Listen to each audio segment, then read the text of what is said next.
we train and we train and we train. Well, in order to train, you have to have people who are smarter than you are, who are experts at areas that you're not an expert in. And you have to acknowledge that you're willing to hire those people.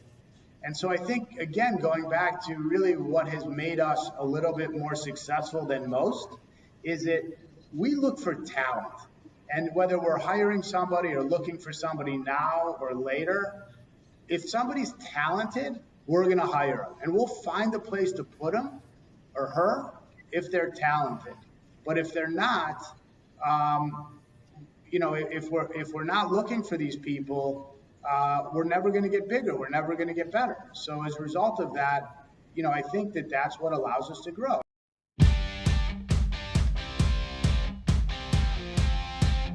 This is the Wealthy Contractor Podcast, brought to you by G4 Marketing. Interviews with today's top home improvement entrepreneurs about marketing, sales, money, mindset, and lifestyle. Now, here's your host, Brian Kaskavalcian. Hey everybody, Brian here. Quick apology. The audio quality on this recording is not good. I tried a new platform for recording the podcast and it was basically a fail. I apologize, but listen to the content. It is amazing. Let's get to it. Okay, everybody. I had to turn on the recording because Scott was saying good stuff. This is Brian Kaskavalcian with G4 Marketing Group, and this is the Wealthy Contractor Podcast. Welcome to another episode. I have back with me again Scott Berman from Florida Window and Door. Scott, welcome back. Thank you for being here with me. What were you just saying? I said the world's coming. Well, what do you mean by that? I mean, nobody sees it yet, but it's coming. Yeah. And so what are you going to do in your business that's growing so much to counteract the world coming to an end? We are analyzing everything to try and get as good as we can and as efficient as we can and not allow complacency to seep into our organization just because business is so good. Love it. We had that conversation a couple weeks ago at lunch about complacency. Do you want to talk a little bit more about that? Because that was a great conversation. It was really kind of eye-opening for me, and I think it would be really good for the listeners. We did release part of that. I don't know if we're going to release how we released it or where it went, because I had the recording on at the table. And Scott was saying some pretty good stuff, but maybe tell us again kind of what you're thinking. My thinking is that, listen, the economy's great. The government's giving everybody money. COVID is ending. Mask update, as recently as yesterday was, you don't no longer have to wear masks. So I think people are going back to normal. And in the meantime, if you're in the home improvement industry, you're seeing tremendous demand. In fact, demand outstrips supply availability at this point. Price increases that are clearly being passed on from the manufacturer, and we're able to pass it on to the homeowner because demand is so great. And so now what we're seeing is everybody's getting complacent. It's like, oh, don't analyze your business. Grow as fast as you can, doesn't matter. And I feel like we've seen this before, not to this extent, but that ultimately companies that are just watching this, thinking they're so great, as opposed to analyzing their business and recognizing that maybe it's the environment that's so great and you're really not that good, are going to be the people who are left behind. And I'm fearful for what the future is relative to our industry, because I think it's going to happen to more companies than we even think. I really believe it. And so my message and what we talked about at lunch and what we're trying to practice in our management meetings at my organization is, look, let's get better. Let's not be satisfied and don't become complacent. And that's what I told you at lunch. Just don't keep improving. Yeah. You know what we didn't do is we didn't introduce you and who you are. All we said was the name of your company. Do you want to? Are you in your new building, the one, the call center building? No, I'm in my office. Oh, you're in your office. Okay. So Yeah. you want to just give everybody a little. Where are you today with Florida Window and Door? And then you have an interesting kind of origin story. I might want to go back there for just a minute, but where are you today? In terms of, I'm in Lake Worth, Florida. My company is Florida Window and Door. We have offices throughout the state of Florida. We only do impact window and door replacement. We don't do anything with new construction for the most part. And then I have two other window companies, one called Indian River Glass and one called Central Window, also located in Florida, but those were companies that we acquired over the last couple of years. So that's where we are today. Yeah. How many jobs in this year do you think that you guys are going to complete? Probably 7,000 roughly, Okay. 7,500. Big organization. One of the things, by the way, go back and listen to the other episode with Scott. I should have had the number with me, but just we'll put it in the show notes.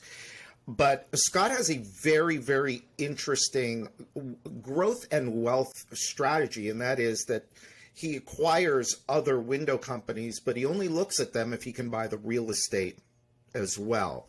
And it's been a good strategy for you, right? It's been a great strategy, and it's a great way to diversify for those owners who are looking to spread out the risk relative to their investment strategies. Yeah. And candidly, it's even better than what I had anticipated in our first meeting or podcast, rather, due to some of the tax law changes and depreciation schedules that have passed since that original podcast. Or maybe I was unaware of them at the time. I'm not sure. Yeah. Let's go back just real quick. Just to give people perspective here. So, you run a big organization now, lots of offices, lots of people, lots of sales, but it wasn't always this way.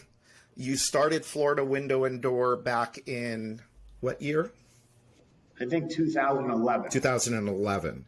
And Right. At the time, did you have a whole bunch of money to start the business? And did you hit the ground running, or did it take a little bit of effort? I hit the ground running, but then I hit a wall real quick and had to start over. So I had some capital, didn't do it right, made a lot of mistakes, got involved with had a partner, got involved with it was a bad marriage, so to speak, and literally had to close down and start over. I didn't even know if at that time the business plan would work. I didn't even have a business plan. Shouldn't even say that. I didn't even have a business plan. And I was literally I was the only salesman. And I ran leads 7 days a week. I think I ran 700 leads or 800 leads my first year. I think I had 75,000 miles on my car at that time. Wow. In 1 year. So, like everybody else, I think my failures have led to my success, as I think that story has been told, by countless entrepreneurs. I'm no different, as I believe you're in the same situation. I am. And I think that this is, going back to this concept of complacency, this is the biggest fear, because I don't want to go back and I don't want to fail. And I feel like if you're not continually trying to seek improvement, you are going to fail, and it's going to be worse. The failure will be larger now than obviously when it would be when I first started, and I'm older, 10 or 12 years older. So it could be even more devastating. So, I think when you fail, I think it brings an interesting perspective in your life, specifically to those people who don't give up and want to keep going, because it's easy to give up. You just go do something else. But ultimately, I think that you never forget about those things. It's like a battle scar.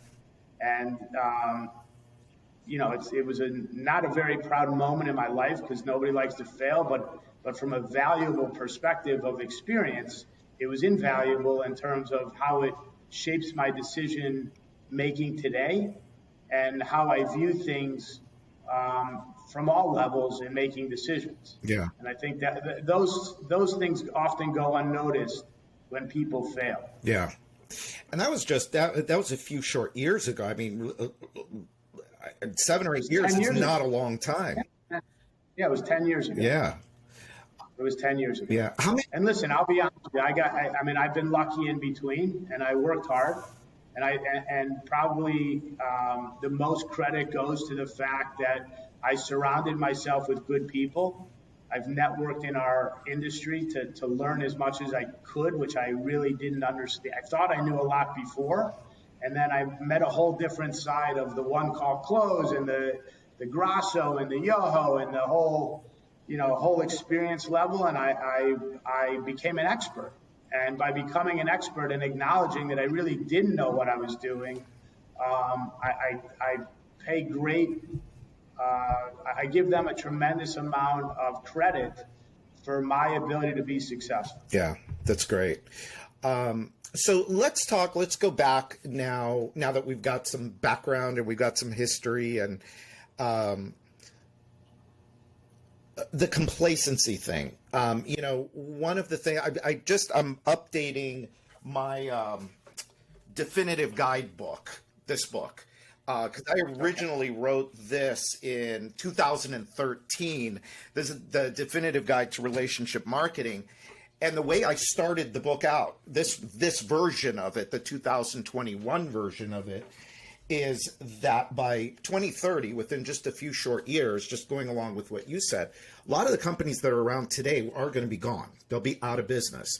And not by choice, just by making, bad decisions, by taking what's going on now and thinking, oh, this is a new normal, making bad decisions based on what's going on today, an anomaly in the economy, and making all business decisions based on, oh, we're going to keep growing at this rate of 50 or 100%. So how does complacency kind of fit into what's going on right now, like specifics? Like, what are some of the specific things that you're looking at and that others should be looking at so that they're not vulnerable when things normalize?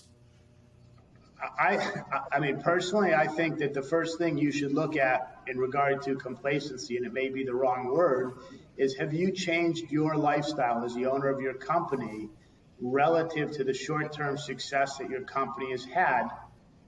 Whether that's driving a $250,000 Bentley or buying a large boat or possibly flying in a private jet. I have no idea. But ultimately, if you're spending that money that should be reinvested in your business, you're in trouble. And I think, look, it's no secret that deposits are a tremendous benefit to companies in the home improvement space.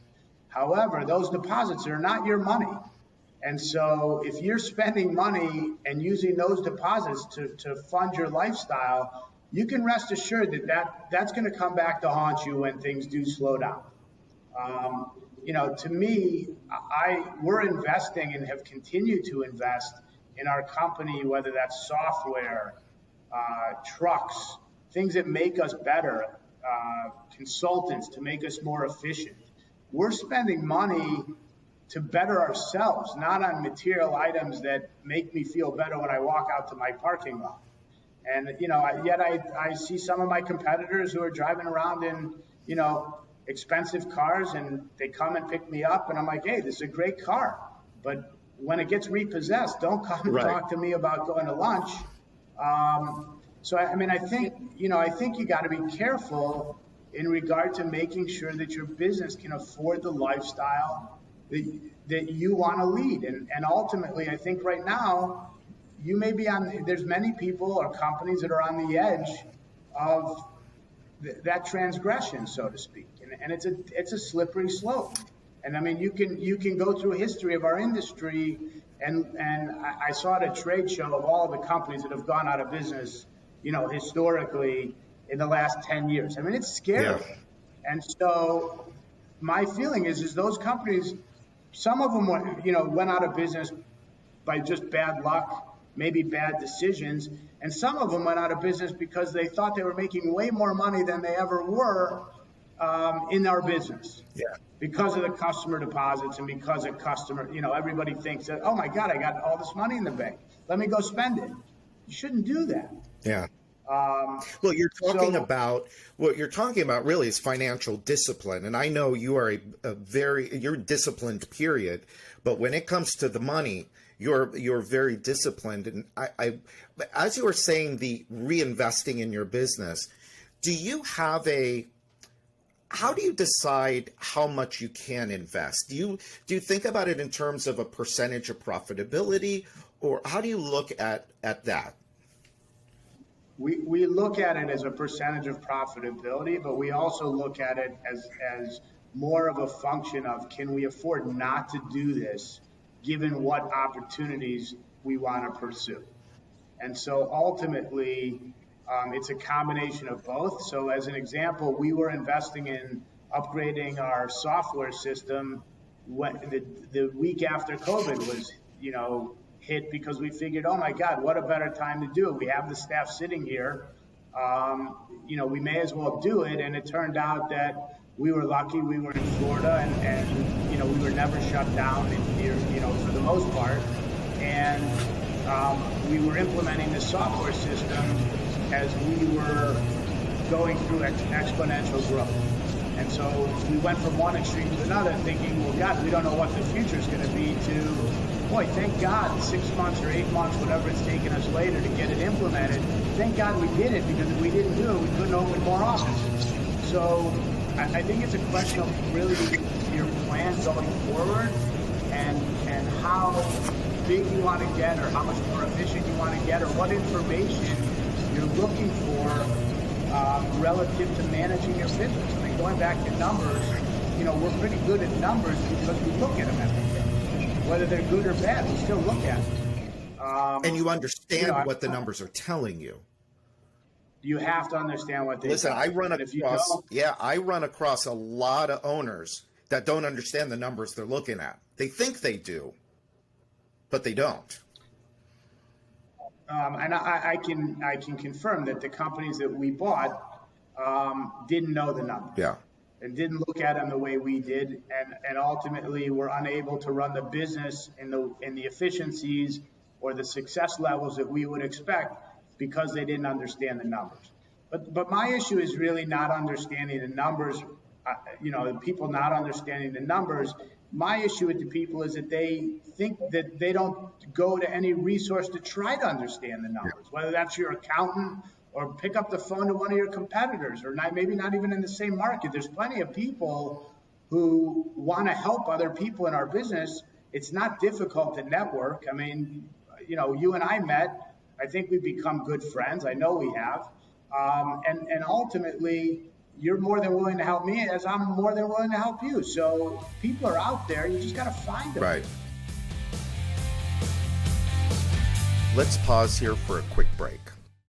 In today's world, getting a 5-star review on Google from every single one of your customers is critical. This is something that G4 Marketing Group helps hundreds of home improvement and home services companies with every day. So we put together a free 5-star customer experience checklist to help you ensure every one of your customers are getting an experience that will turn them into raving fans. You can get your copy of the customer experience checklist today. Just go to g4marketing.com/CEX. The checklist will walk you through 30 points in your customer journey that you can improve today. That way, you'll be able to turn today's customers into tomorrow's leads, sales, and profits. Just go to g4marketing.com/CEX. That's GFOUR marketing.com/CEX to get your copy of the checklist today. Then, when you're ready to automate your relationship marketing so that your customers grow your business for you, just give G4 Marketing a call at 305-856-8788, and we'll give you a free demo to show you how your future business profits are hiding in today's customers. Now let's get back to the episode. So what else in the business? So you talked a little bit about getting your lifestyle too far ahead of your business, right? A lot of people think their businesses are doing a lot better than they are. What are some of the other things that you are looking out for in your business to make sure you come out of this in great shape for the long haul? I think your friend, I don't personally know him, Gottlieb, is that his name? Brian Gottlieb. You know, he said something that I listened to his podcast, and he said something great. He said, and I don't want to quote him directly, but I will, and I don't know him, so I apologize. But I was listening to him, and he said, you know, when we first started out, we used to say we're really a marketing company that sells home improvement products. And now since we've become larger and more successful, we're really a training organization. And what I found interesting about that was I used to use, not even knowing him, I used to use the same line, which is we're not a window company, we're a marketing company. We market. Right. And then I'm like, you know what, this guy's 100% right. Like, we're a training organization. So we train and we train and we train. Well, in order to train, you have to have people who are smarter than you are, who are experts at areas that you're not an expert in. And you have to acknowledge that you're willing to hire those people. And so I think, again, going back to really what has made us a little bit more successful than most is that we look for talent. And whether we're hiring somebody or looking for somebody now or later, if somebody's talented, we're going to hire them. And we'll find a place to put them or her if they're talented. But if they're not,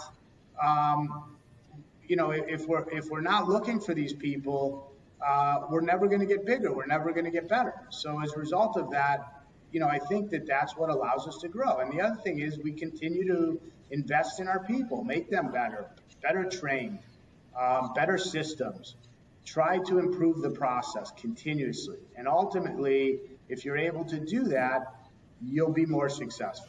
You know, I think what's interesting about that whole sales and marketing, we're a marketing company that happens to sell this. And I think up to a certain point in business, to a certain level in this business, you've got to be thinking we're a sales and marketing organization, really get that dialed in. But then there's a shift that happens, and I don't know where that breaking point is. You know, you and him both are going over 100 million in revenue. I'm not sure when that changes, but I think when you were smaller, you were really focused on the marketing side of it and really putting a good marketing and sales system in place, right? It's a great analogy. I don't know what that number is. I do know that the quicker you're able to put the systems in place, the quicker you're able to grow and leverage all the intellectual capacity that you have because you've put that system in place. Truthfully, we put the system in place too late.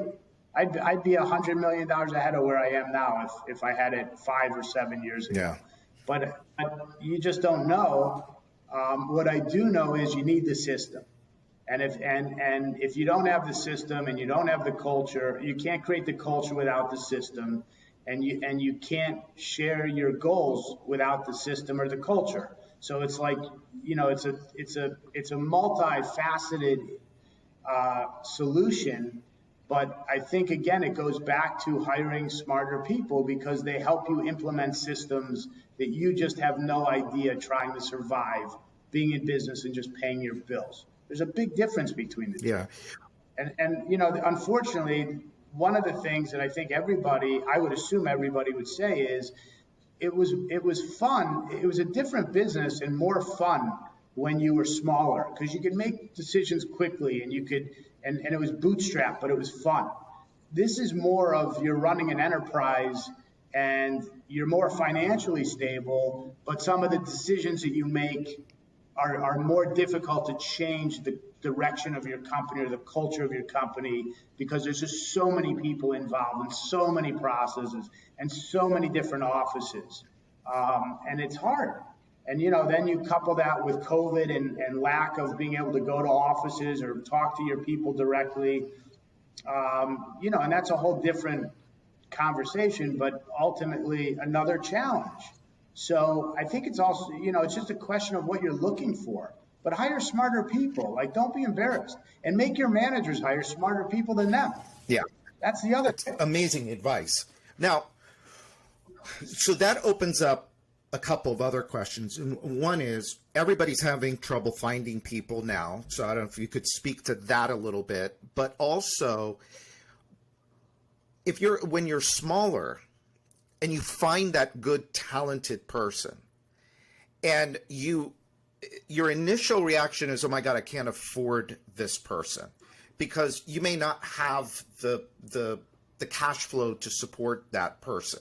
And I'm sure that you had a point where you had to make that decision. So I know there's two different things there around people, but could you talk to, how are you dealing with finding the people? And then after that, how did you deal with it at first, when it was just you, or it was you and a few people and you were a smaller company, and it's like, how do I pay for this person? So the first question is easier to answer, and that is, how do you find people? You got to keep looking. So even if you're not looking, you got to keep interviewing. And even if you find some people that you like, the worst time to hire somebody is when you need something. Yeah. The best time to hire somebody is when you think you can improve in a department, but you still have that person in the department, even though you're not happy.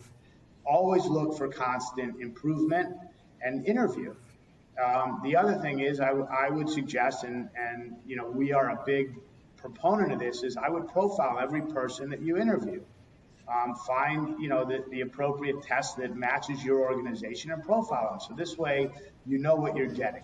So you increase the likelihood that that person is going to be a success, and ultimately is going to stay with you, hopefully longer than what somebody is you just met. Look, everybody who interviews wants that person to work out. And when I was smaller, I was certainly guilty of looking for that one person who I thought was like the bullet, the silver bullet, the savior, to correct everything. Well, I got news for you. Those people don't exist. You can't do it. They can't do it. So my answer to that is continually interview. And what you'll find is, if you continually interview, you will grow exponentially quicker. And even though you may not want to grow, you'll still grow. I'm not sure if you want to share this or not, but what are some of the things you guys are doing now in this environment? Everybody I talk to is looking for people. Everybody. What are you guys doing? We're doing what everybody else does, except we're doing it consistently. So we're on Indeed, we're on ZipRecruiter, we got signs out, we got signs on our vehicles, we're paying referral fees, we're on Facebook, we're on LinkedIn, we're on everywhere everybody else would be, but we're doing it every day. And what's amazing in our industry is, take an installer, which is clearly a difficult thing to find. You're going to find installers because inevitably somebody in your marketplace didn't pay the installer, or the installer felt like he was taken advantage of. But if you're looking on 1 week and you're not looking on the second week, you may miss that guy. Yeah. So you got to be out there, and it costs you money to be out there, but you'll get the people. The other thing I would suggest is, don't hire from our industry. Go out and train people. So if you look only for people in our industry, you're looking for a very small pool of people. If you look for people outside of our industry, all of a sudden it gets exponentially wider. And if you look outside even further, exponentially wider. But you got to be willing and able to take the time and train. And so our goal ultimately is, it may take us longer to hire and train somebody than somebody with experience, but we're also under the advantage that then we're not inheriting somebody with bad habits, which is significant. So how many companies have you heard of where they interviewed a salesman from their competitor, and the guy says, well, listen, or girl said, look, I did $3 million over there, and you take that $3 million, you're like, okay, I'm going to take their $3 million and put it into my sales volume at 3 million. Wow, look how much better I am. Except for the fact that that person never sells 3 million worth of free. He sells 1 million, and he comes with all the headaches. What are you bad habits for? And bad habits. Train them. Find somebody outside of the industry and train. It's a blank canvas. Are you doing that with installers too? We're doing it with every position we can find. We're doing it because you're dealing in a pool that doesn't exist. Yeah. You're swimming without water, so you have no choice. So that's the first thing. In terms of paying people that you can't afford to get, I think you can always afford to pay good people. I think the issue is you got to be creative in the way you structure your comp plans so that your success mirrors their success. So as the company grows or the company becomes more profitable or whatever the case may be, you start to compensate those people accordingly. And I think our industry is notorious for not paying people properly. And I think that, the bigger companies are paying people more, and benefits are a huge deal these days. 401k, paid vacation, maternity leave. You got to be competitive. I mean, look, they're paying $15 at McDonald's. You can't expect your call center to work for $11 an hour. You just can't. So, when we were a smaller company, we didn't have benefits. Now we have benefits. And what's happened is we've seen turnover go down because people value benefits. What's it worth? I don't have an answer to that, but I would suggest that, it reduces turnover probably by 30 to 40%. And they're not cheap, but I think it's a necessary evil in today's climate. Yeah. But my biggest answer to you is hire when you don't need people and continually interview. Yeah. And it's a pain, and it takes a lot of time, but it's worth it. It's worth it. And isn't there also, doesn't this also come down to your pricing strategy as well? Because if you're increasing your overhead, especially at a smaller company, when you're increasing your overhead, don't you have to pay for that some way, somehow? And doesn't it come out of the customer? So I think you and I had this conversation, actually, if I recall. My belief is that we are in such a great industry because you can't go on Amazon and price shop, right? So your price is really what you believe it's worth to the end user. And what people don't recognize in regard to pricing is the cheaper you are, the less mistakes you can make and the more efficient you have to be. So effectively, if you're really cheap in this climate, how are you going to hire an installer against me who's very expensive? You're not, because I'm going to pay that guy $25 more a window or give him benefits, and you're going to give him nothing, and you're going to try to save money or take it out of your margin, which means you can't advertise, which means you can't pay your salesman more money, you can't get the manager, you can't get the supervisor, you can't get the truck, et cetera, et cetera. So it all starts with pricing and the margins and where you need to be. And if once you figure that out, you're not going to win on volume. And again, what's amazing to me is that if you look at a lot of company price structure, it's all priced based on perfection. Like, oh my God, this job is going to be 100%, no problem. Yeah. No service call, credit to the customer, no service, no warranty claim, no damage, nothing. And inevitably, it never works that way. I mean, you're dealing with a house that's, 50, 60, 30 years old with a woman or a couple who thinks that their curtains are like brand new, even though they don't work. And then you rip one, and then now all of a sudden you're out $500. How do you can't fix that with bad pricing on top of all the other issues that you have.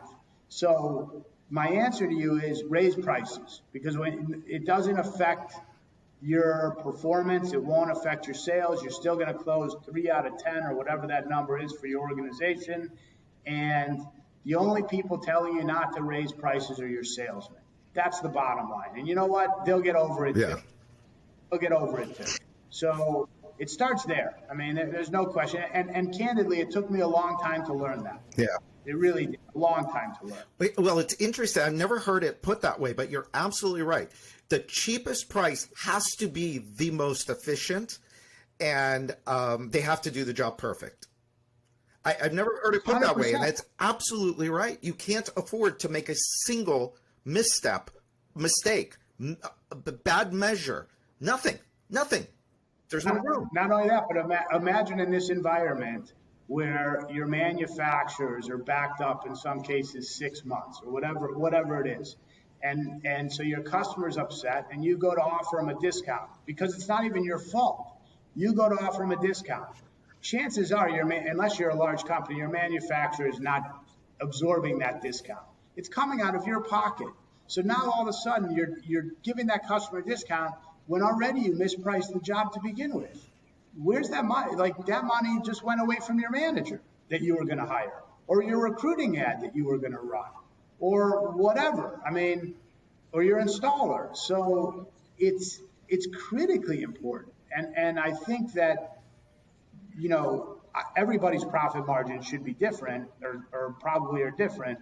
But I can tell you that if you're not priced correctly, you can't grow, you can't harvest talent, you can't hire, you can't retain people, you can't provide them benefits, you can't do anything. And unfortunately, a lot of your employees, and specifically salesmen, will never understand that. But that's why you're in your seat and they're in theirs, and you got to make that decision on what you want to make and how you want to grow. Yeah. But you can't do it out of cash flow. That's not realistic. Yeah. Out of deposits. Out of deposits. Right. Can't do it out of deposits. Yeah. So I know this is a loaded question. I'm looking at the clock. What do you kind of see the rest of the year looking like in terms of, you know, does this increase in business keep going? Supply chain issues, labor issues. What do you kind of see happening? It's a great question. I think what you're going to see is you're going to see some leveling off of demand due to people going back to their normal course of life.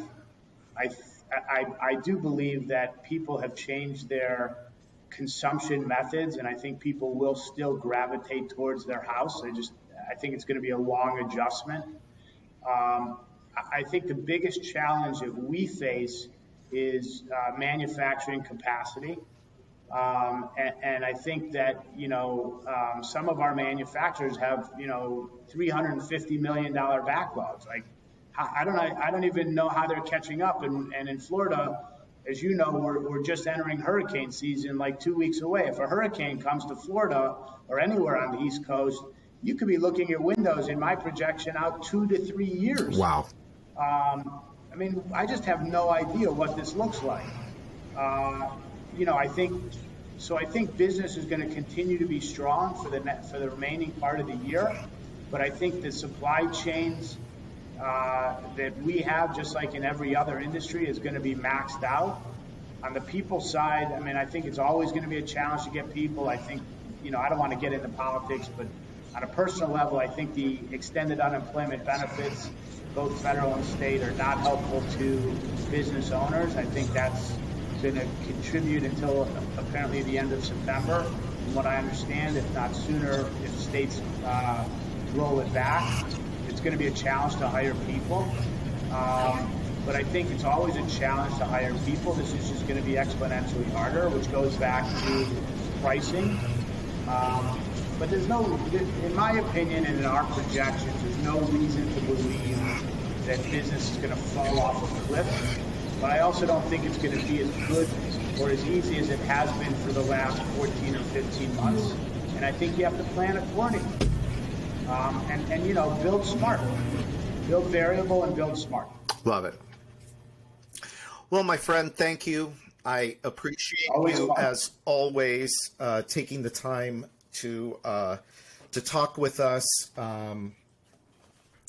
You know, you don't like, you know, I think it embarrasses you when I say it, but you really are one of the smartest people I know in the industry. You're also one of the nicest. So Not even If you close. see, well, that's what Thank you you. think. I'll let you think that. But look, to anybody that's out there, if you see Scott at an event, and hopefully you will maybe at some point, go up to him. He's a nice guy. Talk to him. Ask him questions.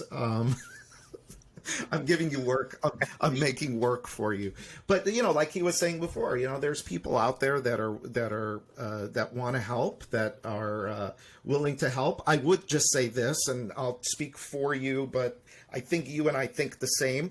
Is if you do ask someone like Scott for advice, and you take his time, and he gives you good advice, go do what he says. Report back to him and say, "Hey, I did what you said, and here's what happened. Now what do I do next?" Don't go back and ask him the same question again and say, "Well, now what?" and have him repeat himself. And I think that that will get you a lot more good advice than anything else. So, any last words? We started off with me capturing you saying that the world is coming to an end. How do you want to wrap up? I hope I'm wrong. That's good. If things continue the way they're going, I don't know. This is just, it's frightening because I look at it. I remember my grandparents saying, "Oh my God, you're inheriting this world. I feel terrible for you. The world we're leaving you." And yet we survived. And I feel like I'm my grandparents. Yeah. But it's the news and what's going on is just, it's crazy. Yeah. I mean, I don't even know what to say. You just enjoy the ride and survive. That's all you can do. That's all you can do. And That's all you can do. and try and build as much wealth as you can, because you Yes. don't know what's going to happen over the next few years. Correct. You don't know. And don't just save some money. That's all I can tell you. Save some money for opportunities, if nothing else. All right. Well, thank you, Scott. I'm going to do a plug. Hang on. I'm going to do a plug for my book. Scott was, for those of you that are watching this on YouTube, you always see a shot of my office. And Scott asked me, "Did you read all those books?" And I told him I got to read these books just so I can have intelligent conversations with people like him. And he said that he read my book and he actually liked it. So I'm going to do a plug. I liked it. I loved it. I thought it was great. Thank you. So if you haven't got a copy, what are you waiting for? Go to thewealthycontractor.com and get your copy of the 7 Secrets to Becoming a Wealthy Contractor. You know the drill. I buy the book. You just pay shipping and handling. And even that's guaranteed. So if you don't like the book, just tell me and I'll even refund you your shipping and handling money. I don't think that the deal gets any better than that. Amazing. All right. So again, Scott, thank you. Appreciate you. And to everybody listening, until next time, this is Brian Kaskavalcian with G4 Marketing Group, and this is the Wealthy Contractor Podcast. Thanks for listening to today's episode of the Wealthy Contractor Podcast. Let me ask you, did it help you look at your business in a different way? Did it spark an idea or ideas that you hadn't thought of before? Do you have a list of action items that you can take and implement into your business or your life today? I really hope so. If it did, I'd like to ask you a favor. Would you leave a 5-star review of the podcast? By doing so, you'll help other contractors find the podcast more easily so that we can help them achieve more success, wealth, and freedom. And before you go, make sure you subscribe to the Wealthy Contractor Podcast so you get access to the latest episodes as soon as they're available. We're always striving to provide you with great content so you don't want to miss what's coming up. In fact, if you haven't already, make sure you go to thewealthycontractor.com and get your free copy of my latest book, The 7 Secrets to Becoming a Wealthy Contractor. Just pay shipping and handling, and I'll take care of the cost of the book. And finally, a big thanks to G4 Marketing for sponsoring the Wealthy Contractor Podcast.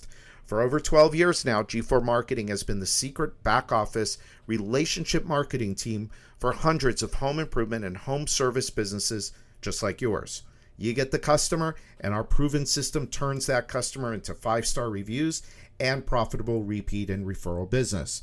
If your home improvement or home services company completes at least 10 jobs per month, they have a solution that will work for you. To find out more, sign up for your free, no obligation, 10-minute discovery call at www.g4marketing.com/strategy. That's GFOUR marketing.com/strategy. Set your discovery call up today, and they'll help you set your business up for long-term profits and success. So until next time, this is Brian Cascavalcio.